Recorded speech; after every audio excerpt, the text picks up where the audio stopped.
The Florida Panthers have become one of the most hated teams in the National Hockey League, and they're thriving off of it. Once overlooked and ridiculed as a failed expansion experiment in a non-traditional market, the Panthers have flipped the script in a spectacular fashion. With a roster full of agitators, a fanbase that is accused of hopping on the bandwagon, and a physical and borderline dirty style of play, transformed Florida into a full-blown villain in the eyes of fans and media alike. Their sudden rise to dominance has drawn a lot of hate, especially from traditional hockey cities that have waited decades for this kind of success that Florida has stumbled into seemingly overnight. Throw in some quirky traditions, tax advantages, alongside some other things, and you have got a team that doesn't just win, but wins while making enemies. This is the story of how the Florida Panthers went from irrelevant to the most hated franchise in the NHL.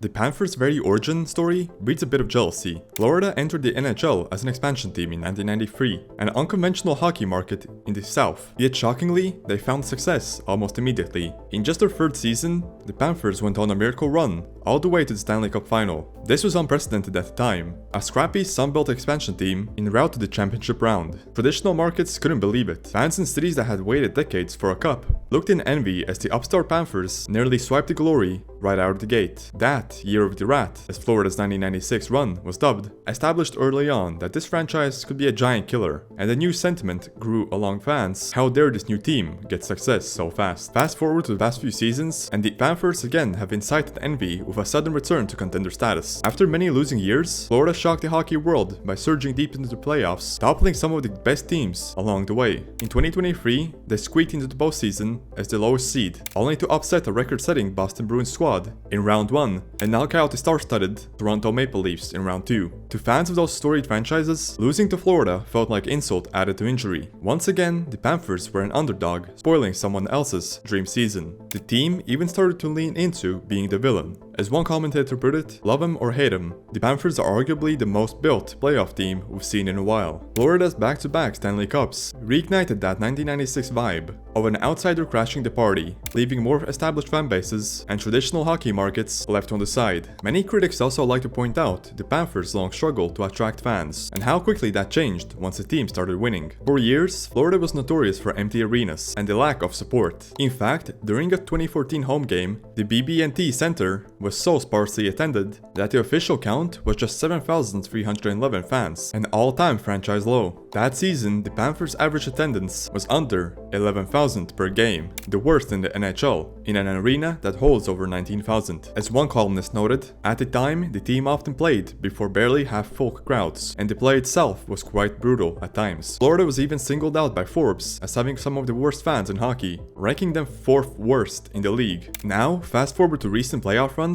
and suddenly the Panthers games are packed. The once quiet fanbase has roared into life with sellout crowds in big games, and this has stirred up a lot of other fanbases. Oh, now you show up. Where were all the Panthers fans 5 years ago? Is what you commonly hear on social media, and in chirps alike. The term bandwagon gets thrown around a lot. It's an old sports insult, implying that Florida's surge in support is just because of the team's recent success. Indeed, even some Florida supporters admit the team's success created a new wave of fans hopping aboard. During the 2023 Stanley Cup final, plenty of lifelong hockey diehards, especially from Canadian markets, were surprised at the sight of a suddenly full Florida arena, recalling how in the past you could hear a pin drop there on a weeknight. However, the Panthers organization itself has created promotions to lure crowds in, especially during the lean years, famously offering dirt cheap tickets as low as $7 in the early 2010s, which other market fans still mock. Fair or not, Florida's reputation for spotty fan support fuels the ridicule. The narrative is that the Panthers fandom seemingly went from 0 to 60 overnight, and jealous rivals are quick to remind them that a few years ago, hockey in South Florida was basically irrelevant. To longtime Panthers faithful, those barbs sting, but there's no denying the contrast. Winning has indeed brought a lot of new fans in. However, if there's one thing that sets Florida apart, it's their quirky hockey culture. The Panthers' most famous tradition is also one of the strangest in sports history: rat throwing. Panthers fans celebrate big goals and victories by flinging plastic rats onto the ice, a nod to the franchise's legendary Year of the Rat story. It all started on opening night of the 1995-96 season, when forward Scott Millenby caught a locker room rat with a stick, then went on ball and scored 2 goals with the same stick, and the rat trick was born, and fans ran with it. During that magical 96 playoff run, every time Florida scored, rats rained down from the stands by the dozens, even by the hundreds. In fact, by the Stanley Cup Finals, the NHL had to step in. The league banned the rat toss after that season due to the delays it caused in cleaning the ice. This only cemented the lore among Panthers fans, and the plastic rats became a proud symbol of their underdog identity. Fast forward to recent years, and the rats have crept back in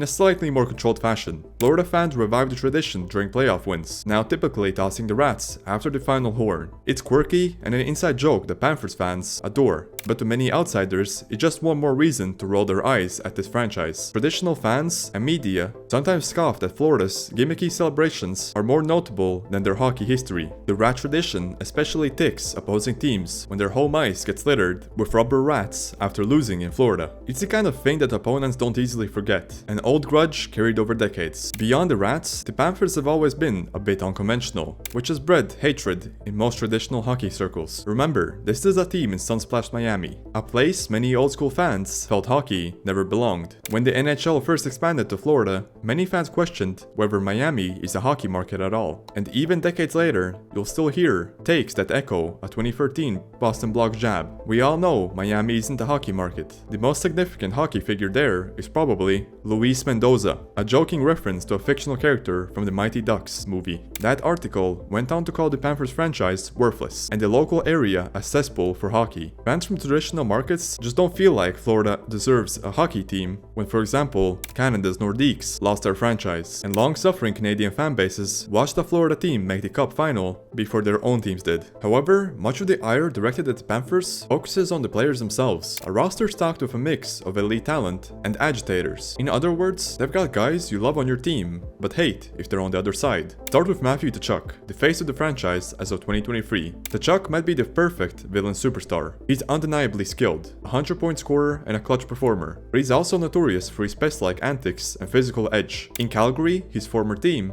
Tkachuk developed a reputation for irritating opponents with hits and constant trash talk. Upon arriving in Florida, he seemed to amplify that persona on the bigger playoff stage. Night after night, Tkachuk was in someone's face, chirping, shoving, and scoring. He delivered series-winning goals and bone-rattling checks. To Panthers fans, he's a heroic catalyst. To everyone else, he's a new public enemy number one. As one ESPN writer put it, Tkachuk has become the star South Florida needed. However, Tkachuk is far from alone. The Panthers have built a roster full of players that rivals love to hate. For example, Sam Bennett's controversial crosscheck in the 2023 playoffs had Leafs calling Florida dirty. Even stars like Alexander Barkov and Aaron Ekblad have drawn criticism for delivering borderline hits. Florida players get under the skin of their opponents, which fuels the hatred even further. Florida's mix of skill, toughness, and underdog swagger makes them both successful and easy to despise. The Panthers have become the NHL's ultimate villains, and they embrace it. Their gritty, physical style of play, especially in the playoffs, pushes the rulebook to its limits. While Florida fans call it blue-collar hockey, others see it as dirty and unsportsmanlike. Media outlets like SB Nation have outright called them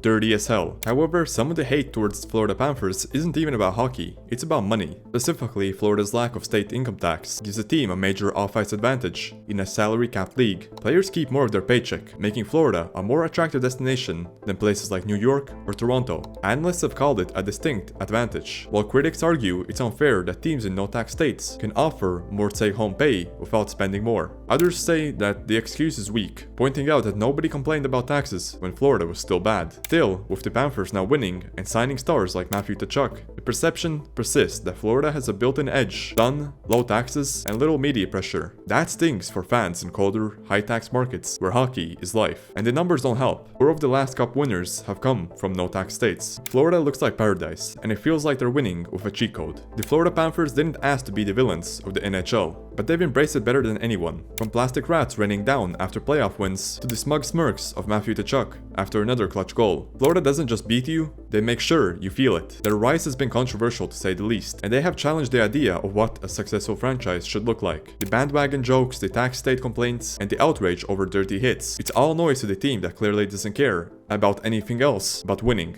And maybe that's what really drives the hate. Deep down, fans know the Panthers are for real, and they're doing it on their own terms. Love them or despise them, the Florida Panthers have finally arrived, and it seems they're not going anywhere.